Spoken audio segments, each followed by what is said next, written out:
అందించింది. ఒడిశాలో జరిగిన భయంకర తుఫాన్ నుండి భూపాల్ గ్యాస్ లీక్ ట్రాజడీ వరకు, సిక్కుల అల్లర్ల నుండి గుజరాత్ భూకంపం వరకు, కరోనా సమయంలో, కరువు కాటకాల సమయంలో ఆర్ఎస్ఎస్ సమాజానికి చేసిన సేవలు దేశవ్యాప్తంగా ప్రశంసలు అందుకున్నాయి.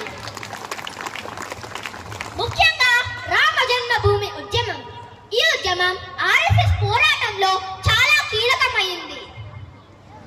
దేశంలో హిందువులనంతా ఏకం చేసి చివరికి 2024లో అయోధ్యలో బాలరాముడి ప్రాణప్రతిష్ఠతో ఆర్ఎస్ఎస్ తిరుగులేని విజయాన్ని సాధించింది.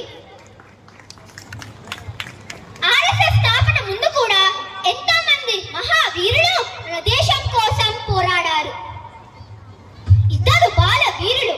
వారి శరీరంపై కాషాయ వస్త్రాలు, తలపాగా, ఖడ్గం ఉన్నాయి. వారి సుందర దేహం, కాలుగారే బుగ్గలు చూసిన నవాబు, పిల్లలారా మీరు చాలా అందంగా ఉన్నారు. నా మాట విని మీ ధర్మాన్ని విడిచిపెట్టి ఇస్లాంను స్వీకరించండి.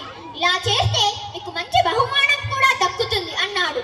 అప్పుడు ఆ ఇద్దరు బాల వీరులు నిర్భయంగా, మేము గురు గోవింద్ సింగ్ యొక్క పుత్రులం.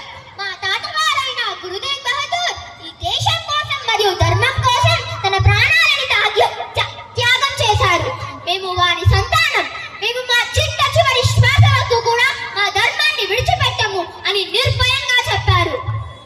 ఆనాడే నవాబు 8 సంవత్సరాలైన జోరావర్ సింగ్ ను, 5 సంవత్సరాల ఫతే సింగ్ ను సజీవ సమాధి చేయాలని ఆజ్ఞాపించారు.